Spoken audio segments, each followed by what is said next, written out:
S, thank you. ನಾನು ದಕ್ಷಿಣ ಕನ್ನಡ ಜಿಲ್ಲಾ ವರದಿಗಾರ ಆದಿತ್ಯ ದೊಂಡೋಲೆ. ನಾವೀಗ ಇರುವಂತದ್ದು ಉಳ್ಳಾಲ ಕ್ಷೇತ್ರದಲ್ಲಿ. ಯುಟಿ ಖಾದರ್ ಅವರ ಆರೋಗ್ಯ ಸಚಿವರು ಆದಂತಹ ಉಳ್ಳಾಲ ಕ್ಷೇತ್ರದಲ್ಲಿ ನಾವಿದ್ದೇವೆ. ಮುಖ್ಯವಾಗಿ ಈ ಆರೋಗ್ಯ ಸಚಿವರ ಕ್ಷೇತ್ರದಲ್ಲೇ ಈಗ ಅನಾರೋಗ್ಯ ಬಾಧಿಸ್ತಿದ್ಯಾ ಅಂತ ಹೇಳುವಂತಹ ಪ್ರಶ್ನೆಗಳು ಎದುರಾಗ್ತಾ ಇದೆ. ದೃಶ್ಯದಲ್ಲಿ ಗಮನಿಸಬಹುದು. ನಾನು ಯಾಕೆ ಆತರ ಹೇಳಿದೆ ಅಂತ ಹೇಳಿದ್ರೆ, ಸಂಪೂರ್ಣವಾಗಿ ಉಳ್ಳಾಲ ಕ್ಷೇತ್ರ ಕಸಮಯವಾಗಿ ತುಂಬಿಕೊಂಡಿರುವಂತದ್ದು. ಇದನ್ನು ಇಲೆವ್ಯಾಲಿ ಮಾಡದೆ ಅದೆಷ್ಟೋ ಕಾಲಗಳು ಕಳೆದಿದೆ. ಅಂದ್ರೆ ರಸ್ತೆ ಬದಿಯಲ್ಲೇ, ರಾಜ್ಯ ಹೆದ್ದಾರಿಯ ಪಕ್ಕದಲ್ಲೇ ಕಸವನ್ನು ಬಿಸಾಡುವಂತಹ ಪ್ರಮೇಯ ಈಗ ಉಳ್ಳಾಲ ಕ್ಷೇತ್ರದಲ್ಲಿ ಎದುರಾಗಿದೆ. ಇದನ್ನು ಕೂಡ ಇಲೆವಾರಿ ಮಾಡದೆ ಈಗ ಹಾಗೆ ಉಳಿದಿರುವಂತದ್ದು.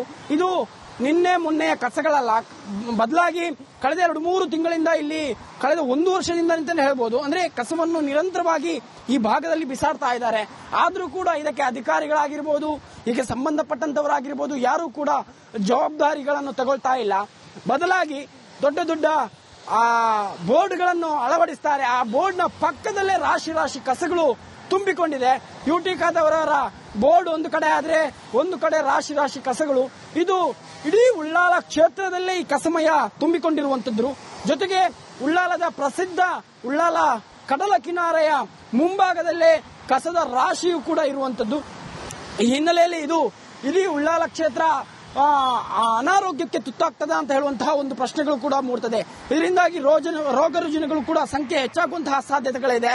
ಜೊತೆಗೆ ಬೀದಿ ನಾಯಿಗಳ ಕಾಟವು ಕೂಡ ಇಲ್ಲಿ ಉಂಟಾಗಿರುವಂತದ್ದು. ಅಂದ್ರೆ ಈ ಕಸವನ್ನು ಅದರ ಮಾಂಸದ ತುಂಡುಗಳಾಗಿರ್ಬೋದು, ಇನ್ನಿತರ ವೇಸ್ಟ್ಗಳನ್ನು ಕೂಡ ಬಿಸಾಡ್ತಾರೆ. ಈ ಹಿನ್ನೆಲೆಯಲ್ಲಿ ಇಲ್ಲಿ ನಾಯಿಗಳ ಸಂಖ್ಯೆಯೂ ಕೂಡ ಹೆಚ್ಚಾಗಿದೆ. ಅಂದ್ರೆ ಇದನ್ನು ತಿನ್ನಲಿಕ್ಕೆ ಬರುವಂತಹ ನಾಯಿಗಳ ಸಂಖ್ಯೆ ಕೂಡ ಹೆಚ್ಚಾಗ್ತದೆ. ಇದು ರಸ್ತೆಯ ವಾಹನ ಸವಾರರಿಗೆ, ದ್ವಿಚಕ್ರ ವಾಹನ ಸವಾರರಿಗೂ ಕೂಡ ಒಂದು ರೀತಿಯಲ್ಲಿ ತೊಂದರೆ ಉಂಟಾಗುವಂತಹ ಸಾಧ್ಯತೆಗಳು ಕೂಡ ಇದೆ. ಮುಖ್ಯವಾಗಿ ಇದು ರಾಜ್ಯ ಹೆದ್ದಾರಿ, ಕೇರಳ ಟು ಮಂಗಳೂರು, ಅಂದ್ರೆ ಕರಾವಳಿ ಭಾಗವನ್ನು, ಕರ್ನಾಟಕವನ್ನು ಸಂಪರ್ಕಿಸುವಂತಹ ರಸ್ತೆ. ಕೇರಳದಿಂದ ಅನೇಕ ಪ್ರವಾಸಿಗರು ಕರ್ನಾಟಕಕ್ಕೆ ಆಗಮಿಸ್ತಾರೆ. ಇದೇ ದಾರಿ ಮೂಲಕ ಆಗಮಿಸಬೇಕಾಗಿದೆ. ಇದು ಅವರಿಗೆ ಒಂದು ಕರ್ನಾಟಕಕ್ಕೆ ಒಂದು ರಾಜಗೋಪುರ, ಅಂದ್ರೆ ಕರಾವಳಿ ಭಾಗಕ್ಕೆ ರಾಜಗೋಪುರ ಇದ್ದಾಗೆ.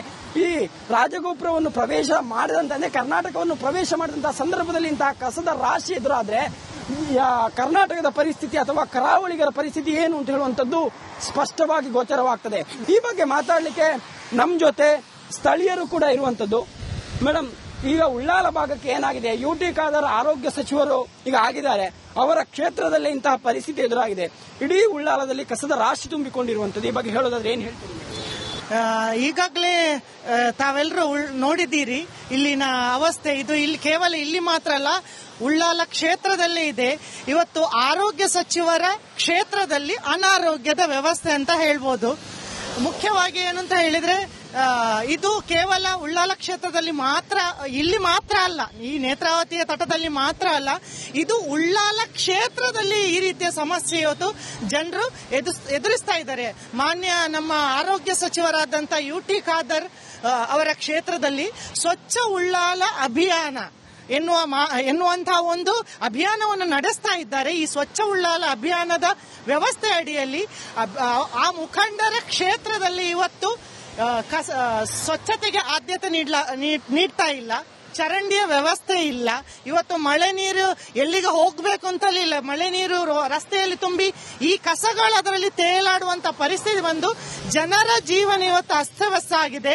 ಜೊತೆಗೆ ಇದನ್ನು ಆದಷ್ಟು ಬೇಗ ಸ್ವಚ್ಛತೆ ಮಾಡಬೇಕು, ಸ್ವಚ್ಛ ಉಳ್ಳಾಲವನ್ನಾಗಿ ಮಾಡಬೇಕಾಗಿ ನಾವು ವಿನಂತಿಸಿದ್ದೇವೆ. ಮುಂದಿನ ಸುದ್ದಿಯನ್ನು ನನ್ನ ಕೊಲಿಗ್ ನೀಡ್ತಾರೆ. Over to you.